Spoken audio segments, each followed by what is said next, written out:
नमस्कार विद्यार्थी मित्रांनो, आपल्या सारथी कोचिंग इन्स्टिट्यूटच्या ऑनलाईन प्लॅटफॉर्मवरती सर्वांचं मनपूर्वक असं स्वागत आहे. ठीक आहे. आज आपल्याला आपला जो चॅप्टर चालू आहे त्या चॅप्टरचं नाव आहे करंट इलेक्ट्रिसिटी. हा आपण चॅप्टर चालू केलाय.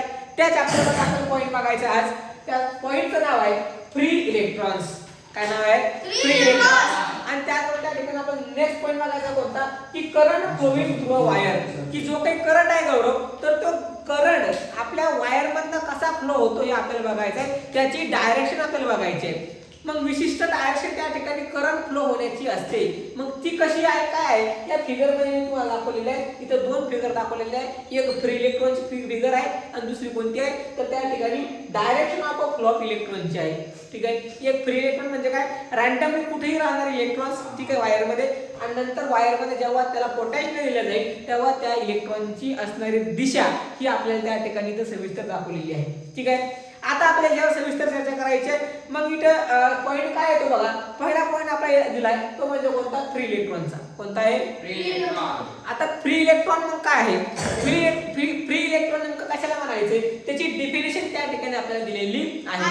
मग अगोदर ती डेफिनेशन आपण समजून घेऊया. लक्षात आलं काय सांगितलंय? फ्री इलेक्ट्रॉन्स म्हणजे की every atom of a metallic conductor has one or more outermost electrons. पहिल्या स्टेटमेंट मध्ये असं सांगितलंय बाळांनो की every atom of a metallic conductor, कुठलंही जे काही मेटॅलिक कंडक्टर असणार आहे, कुठल्याही त्या ठिकाणी ॲटमचं जे काही मेटॅलिक कंडक्टर असतं तर has one or more outermost electrons. तर त्याच्या जे काही आउटरमोस्ट जी काही शेल असते तर त्याच्या आउटरमोस्ट शेल मध्ये त्या ठिकाणी किती इलेक्ट्रॉन असतात तर त्या ठिकाणी one or more outermost electron आपल्याला बघायला मिळतात. आणि नंतर जर आपण बघितलं which are very weakly bound to the nucleus, these are called free electrons. आणि मग हे जे काही इलेक्ट्रॉन्स आहेत तर हे इलेक्ट्रॉन्स काय होतात व्हेरी वीकली बाउंड होतात. कोणाच्या भोवती तर त्या ठिकाणी न्यूक्लियसच्या भोवती. आणि याला त्या ठिकाणी आपण काय म्हणतो, इलेक्ट्रॉन असं म्हणतो. काय म्हणतो? Free electron. ठीक आहे. आता ही झाली त्या ठिकाणी काय याची डेफिनेशन, फ्री इलेक्ट्रॉनची त्या ठिकाणी डेफिनेशन झाली. समजलं तुम्हाला? ठीक आहे. बरं, लक्ष द्या. काय सांगितलं की every atom of a metallic conductor, म्हणजे आपण जर बघितलं कुठलंही ॲटम घ्या, त्या ॲटम मला जो काही मेटॅलिक कंडक्टर आहे तर त्याच्यामध्ये काय असतं तर has one or more outermost electron असतात. म्हणजे त्याच्या ज्या शेल मध्ये, शेल म्हणजे काय तर त्या ठिकाणी जर समजा आपण एखादा इलेक्ट्रॉन जर बघितला बरोबर आहे तर त्याला त्या ठिकाणी अशा प्रकारे सेल असते. समजा असा हा इलेक्ट्रॉन आहे आणि ही समजा असा सर्कल म्हणजे इलेक्ट्रॉन आहे, त्याच्यामध्ये एक शेल असते. ठीक आहे. काय असतात? शेल असतात. अशा प्रकारचे शेल त्या ठिकाणी त्याच्यामध्ये असतात. आउटरमोस्ट शेल आपण त्या ठिकाणी म्हणतो. आणि मग समजा आता हा एखादा काय इलेक्ट्रॉन आहे आणि त्याच्या त्या ठिकाणी ह्या शेल असतात. हा ते बारीक ठीक आहे. हा हे अशा. ठीक आहे. के त्या ठिकाणी इलेक्ट्रॉनच्या बघायला मिळतात भागवत. मग आता सांगायचं काय पुढं, मग त्याच्या शेल मध्ये one or more outermost electron आहेत, एक किंवा जास्त.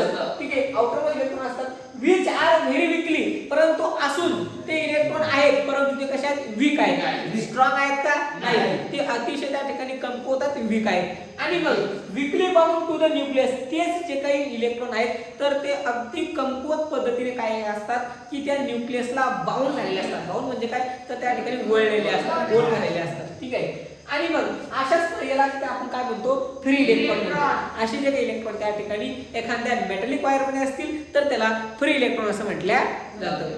समजलं का? नंतर आला समोर बघायचं आपल्याला काय की current flowing through a wire. समजा एखादा वायर आहे बरोबर आहे. मग तुम्हाला एखादा वायर, तुम्ही कुठलाही वायर घ्या, आपल्या दैनंदिन व्यवहारातला वायर तुम्ही घेऊ शकता. मग त्या वायरला जर त्या वायरामध्ये जर तुम्हाला काय मोजायचं आहे, सॉरी त्या वायरामधले तुम्हाला इलेक्ट्रॉन जे आहेत ते इलेक्ट्रॉनचा फ्लो बघायचा. फ्लो म्हणजे काय तर नेमके ते वाहतात कुठून कोणत्या दिशेने आणि कसे त्या ठिकाणी फ्रीली मूव्ह होतात हे जर बघायचं असेल तर तुम्ही त्या ठिकाणी वायर घेतल्यानंतर तुम्हाला सेल घेतले तर त्याच्यामध्ये बघायला मिळेल. परंतु त्या वायराचं आतून स्ट्रक्चर कसं असतं, म्हणजे वायरा स्ट्रक्चर आपल्याला बघायचं नाही तर वायरामध्ये इलेक्ट्रॉन कसे मूव्ह होतात याचं स्ट्रक्चर आपल्याला दिलंय. काय दिलंय की समजा एखादा वायर आहे आणि त्या वायरामध्ये इलेक्ट्रॉन जे आहेत तर ते काय होतात, मूव्ह कसे होतात हे आपल्याला इथं बघायचं आहे. मग आता लक्ष द्या. आता current flowing through a wire. आता आपण एक वायर घेतलेला आहे आणि त्या वायर मधून इलेक्ट्रॉन कसे मूव्ह होतात हे आपल्याला बघायचं आहे. पहिला पॉईंट सांगितला की if a conducting wire is not connected to cell, जर समजा आपण त्या ठिकाणी एखादा कंडक्टिंग वायर जर घेतला, कंडक्टिंग वायर म्हणजे काय, वीज वाहक वायर, ठीक आहे, ज्यातून त्या ठिकाणी इलेक्ट्रॉन वाहून जातील, त्यातून करंट वाहून जाऊ शकतो असा वायर जर आपण घेतला तर त्या ठिकाणी कसा वायर घ्यायचा आहे, तर is not connected to the cell. जर समजा एखादा वायर हा सेलला कनेक्ट नाही, काय सांगितलंय, सेलला कनेक्ट नाही. आता आपण कोणती फिगर बघणार आहे अगोदर, की ही रॅन्डम मोशनची, ठीक आहे, रॅन्डम मोशन बद्दल मी सांगणार आहे आणि नंतर त्या ठिकाणी काय सांगणार आहे की direction of flow of electron बद्दल, ठीक आहे. आता अगोदर बघायचं की conducting wire is not connected to the cell. आता हा जो काही कंडक्टेड वायर आहे तर हा सेलला कनेक्ट झालेला नाही. मग आता काय करायचंय, free electrons move randomly in all direction, की जशी असेल की आता समजा हा वायर आहे, ही एक प्रकारचा वायर समजा, ठीक आहे, ही एक वायराचं स्ट्रक्चर आहे आणि त्या वायरामध्ये जे काही इलेक्ट्रॉन आहेत तर हे जे काही इलेक्ट्रॉन आहेत तर ते एकदम फ्रीली त्यांच्या पद्धतीने त्या ठिकाणी ते विस्कळीत झालेले आहेत, बरोबर आहे. हा इलेक्ट्रॉन इथं, हा इथं, हा इथं, हा इथं, म्हणजे त्याचा जो काही वे आहे तो सारखा आहे का, नाही, ते रॅन्डमली कुठेही त्या ठिकाणी आपल्याला त्या वायरमध्ये बघायला मिळतात, बरोबर आहे, ठीक आहे. मग आता free electrons move randomly in all direction, तर त्या वायराच्या कुठल्या डायरेक्शन मध्ये त्या ठिकाणी जाऊ शकतात, कारण त्याच्यामध्ये त्या ठिकाणी काय नाहीये, इलेक्ट्रिक करंट नाही आहे. जर इलेक्ट्रिक करंट असेल तर काय होईल ते समोर बघू. आता पुढे बघा की when we connect the ends of the wire to the two terminal of the cell, समजा एखादा सेल घ्या आणि त्या सेलचे दोन्ही टोकांना त्या ठिकाणी जो वायर आहे तो जोडा. आता वायर काय करायचं आहे की सेलच्या दोन्ही टोकांना जोडायचा आहे, याचा अर्थ आपण त्या वायर मध्ये आता काय टाकणार आहे, करंट प्रोव्हाइड करणार आहे, ठीक आहे. पहिला जो वायर होता त्याच्यामध्ये करंट वगैरे घेतला होता का, नाही, त्याच्यामध्ये सेलच घेतला नाही, त्याच्यामध्ये करंट येणारच नाही. आता इथे एक बॅटरीचा सेल घेतलाय, एक बॅटरी घेतली किंवा एक सेल घेतलाय आणि त्यातून आता काय करणार आहे, आपण करंट पास करणार आहोत, ठीक आहे.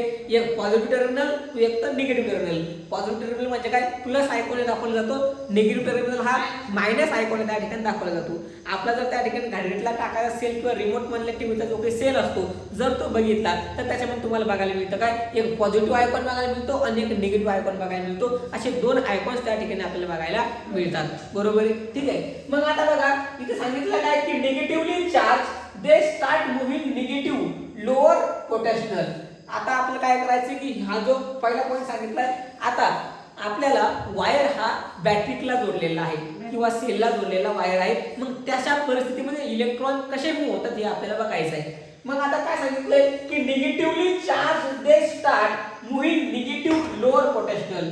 जो काही निगेटिव्हली चार्ज असणार समजा एखादा सेल आहे, समजा जर मी एखादा सेल जर काढला, ठीक आहे, लक्ष द्या इकडे, हा एखादा समजा सेल आहे, बरोबर आहे, ठीक आहे, हा एखादा सेल आहे आणि सेल मध्ये जर आपण जर बघितलं तर त्या ठिकाणी हा प्लस आहे आणि हा मायनस आहे, बरोबर आहे, ठीक आहे. आता हा प्लस आहे, हा एक मायनस त्या ठिकाणी आहे पण आपल्याला बघायला मिळतो, ठीक आहे. हा झाला एक प्रकारचा सेल. मग ह्या सेल मध्ये जो काही प्लस आणि मायनस आयकॉन जर आपण बघितला तर तो आयकॉन त्या ठिकाणी कशा प्रकारे फ्लो होईल, तर सांगायचं काय की जो वायर आहे वायर जो आहे तर तो वायर काय करेल की त्यातनं जो काही करंट फ्लो होताना तो करंट फ्लो कसा होईल, तर त्या ठिकाणी त्याची जी काही दिशा आहे, त्याची जी काही डायरेक्शन आहे तर ती डायरेक्शन त्या ठिकाणी आपल्याला काय होईल की व्यवस्थित सरळ लाईनने आपल्याला बघायला मिळेल. मग त्या ठिकाणी कशा प्रकारे दिसेल ते, तर ती अशी दिसेल, समजलं का. इथे दाखवलंय की काय की टू द पॉझिटिव्ह चार्ज म्हणजे sorry to the positive higher potential terminal of the cell. म्हणजे काय करायचं तुम्हाला, एक जो वायर आहे तो वायर निगेटिव्ह सेलला त्या ठिकाणी लावायचा आहे, निगेटिव्ह सेलला म्हणजे काय, सेलच्या निगेटिव्ह टर्मिनलला लावायचा आहे आणि एक वायर त्या ठिकाणी सेलच्या पॉझिटिव्ह टर्मिनल लावायचा आहे. सेलला त्या ठिकाणी आपल्याला दोन टर्मिनल बघायला मिळतात, एक पॉझिटिव्ह टर्मिनल आणि एक निगेटिव्ह टर्मिनल, असे दोन टर्मिनल त्या ठिकाणी बघायला मिळतात आणि त्या दोन्ही टर्मिनलला आपल्याला काय जोडायचं आहे, वायर जोडायचं आहे आणि वायर जोडल्यानंतर आता आपल्याला इलेक्ट्रॉन नेमके कसे मूव्ह होतात हे बघायचं आहे. मग आता इथे सांगितलंय काय की जेव्हा जे काही निगेटिव्ह चार्ज असणार आहे तर निगेटिव्ह चार्ज वाले इलेक्ट्रॉन काय होतील, तर त्या ठिकाणी निगेटिव्हली किंवा लोअर पोटेन्शियल त्या ठिकाणी दाखवतील. परंतु जर आपण त्या ठिकाणी जर बघितलं पॉझिटिव्ह वाले जे काही इलेक्ट्रॉन आहेत किंवा पॉझिटिव्ह टर्मिनल वाले जे काही इलेक्ट्रॉन आहेत तर ते काय होणार आहेत, हायर पोटेन्शियल जाणार आहेत, ते जाणार आहेत हायर पोटेन्शियल आपल्याला त्या ठिकाणी बघायला मिळतील. मग आता समोरचा पॉईंट काय सांगितलंय की motion of electrons is irregular but there is a definite non zero value to the average velocity. आता काय सांगितलं इथं की मोशन ऑफ इलेक्ट्रॉन्स, की त्या इलेक्ट्रॉनची जी काही मोशन आहे, ह्या इलेक्ट्रॉनची जी काही मोशन आहे तर ती कशी आहे, तर इज इरेग्युलर होती इकडं, but there is a defined non zero value to the average velocity. परंतु जेव्हा आपण याला सेलला जोडल्या जाईल तेव्हा त्या ठिकाणी याची जी काही दिशा आहे किंवा डायरेक्शन आहे तर ती त्या ठिकाणी एकदम सरळ रेषेत आपल्याला बघायला मिळते. आता ही जी काही फिगर दाखवली आहे या फिगरमध्ये काय केलंय की त्या ठिकाणी ह्या फिगरला आपलं प्लस चार्ज आहे, हा मायनस चार्ज आहे, दोन्ही त्या ठिकाणी टर्मिनल आपण काय जोडलंय तर त्या ठिकाणी एक बॅटरी जोडली आहे. इथं त्या ठिकाणी बॅटरीचं बटन आहे प्लस आणि मायनस. ठीक आहे, इथून तुम्ही बॅटरी प्लस ऑन किंवा ऑफ करू शकता. आणि ही फिगर काय दाखवली आहे, motion of electrons after applying a potential difference to the ends of the wire. तर त्या ठिकाणी वायरच्या दोन्ही एंड्सला आपण त्या ठिकाणी एक प्रकारे पोटेन्शियल डिफरन्स त्या ठिकाणी दाखवला, एक प्लस चार्ज पण दाखवला, एक मायनस चार्ज पण दाखवला. आणि तेव्हा त्या ठिकाणी काय झालं इथं की जे काही चार्ज आहे किंवा जे काही इलेक्ट्रॉन्स आहेत तर ते इलेक्ट्रॉन्स आपल्याला त्या ठिकाणी एकदम सरळ स्टेटमध्ये बघायला मिळाले. बरोबर आहे. इथं बघा त्या फिगरमध्ये बघा इलेक्ट्रॉन कसे आहेत, एकदम स्ट्रेट आहेत. बरोबर आहे. Direction of flow of electrons, तर त्या ठिकाणी जी काही इलेक्ट्रॉनची जी काही दिशा आहे तर किंवा तो जो काही फ्लो आहे तो सरळ स्ट्रेट आहे. आणि जर तुम्ही बघितलं तर त्या ठिकाणी इलेक्ट्रॉन कसे आहेत, रॅन्डमली फ्री आहे. म्हणजे याचा अर्थ इथं समजून घ्यायचा आहे की इथं याच्यामध्ये इलेक्ट्रिसिटी आलेली नाहीये, याच्यामध्ये त्या ठिकाणी इलेक्ट्रिसिटी आली आहे किंवा करंट आलाय, म्हणून त्या ठिकाणी अशा प्रकारे आपल्याला या इलेक्ट्रॉनची दिशा फ्लो होताना दिसते. समजलं का? काय प्रश्न आहे सर? मग आता मी बंद पडेल आता धरतो बोलून काढू, पण मग आता मी चालू आहे धरतो ना आता धरून पाहिजे. तर मला हे नाही का हा प्रयोग त्या ठिकाणी आपण घरी त्या ठिकाणी करून बघू शकत नाही. जर त्या ठिकाणी आपण जर घरी करायला गेलो तर आपल्याला त्या ठिकाणी करंट लागेल. आता त्या ठिकाणी प्रश्न याचा असा आहे, प्रश्न कसा याचा त्या ठिकाणी याला प्रश्न असा विचारला की सर माझ्याकडे असा वायर आहे आणि वायर जर त्या ठिकाणी आपण काय केला, डायरेक्ट वायर घेतला आणि तो स्विच मध्ये टाकला आणि स्विच मी ऑन केला आणि मग ते वायर मी हातात धरलं तर बाबड्या करंट लागेल, तुला मुंग्या येईल हाताला. ठीक आहे, करंट लागेल किंवा त्या ठिकाणी तुला ते तुला तिने काय करायला ते पकडून ठेवून देईल. बरोबर आहे. पण जर समजा ते बटन बंद केलं तर त्यातला करंट काय होऊन स्टॉप होऊन जाईल. पण जर तुम्हाला अनुभव घ्यायचा असेल तर तुम्ही करू शकता, परंतु या अशा काही गोष्टी करू नका. ठीक आहे, या गोष्टी त्या ठिकाणी कसं नाही तसं नाही, बोर्डात धरून आपलं करता येणार नाही. आपल्याला त्या ठिकाणी सेलला त्या ठिकाणी करता येईल. बरोबर आहे. सेल आहे सेल, तर त्या सेलच्या माध्यमातून आपण त्या ठिकाणी इलेक्ट्रॉन फ्लो होतो पण आहे त्या ठिकाणी आपल्याला बघता येईल. उद्या वायरानं करू. ठीक आहे, समज तुम्हाला. तर आजचा टॉपिक त्या ठिकाणी कसा होता तर फ्री इलेक्ट्रॉनचा होता, त्यामुळे करंट हा वायरचा त्या ठिकाणी टॉपिक होता.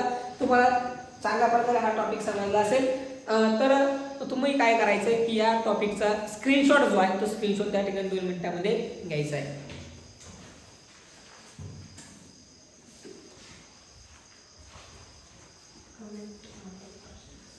तर ठीक आहे विद्यार्थी मित्रांनो, तुमचा स्क्रीनशॉट घेऊन झाला असेल तर हा जो काही व्हिडिओ करंट इलेक्ट्रिसिटीचे आता म्हणजे आपले जे काही कंटिन्यूस जे काही लेक्चर आहेत ते पुन्हा त्या ठिकाणी चालू झालेले आहेत. तरी तुमच्या मित्रपरिवारामध्ये आपल्या जो काही हा व्हिडिओ आहे तो व्हिडिओ त्या ठिकाणी पाठवायचा आहे, लाईक करायचं आहे, शेअर करायचं आहे आणि त्याचबरोबर त्या ठिकाणी बेल आयकॉन सुद्धा त्या ठिकाणी तुम्हाला दाबायचं आहे की जेणेकरून सगळ्यात अगोदर नोटिफिकेशन येत तुमच्या मोबाईलवरती येईल. ठीक आहे, धन्यवाद. भेटूया समोरच्या व्हिडिओमध्ये.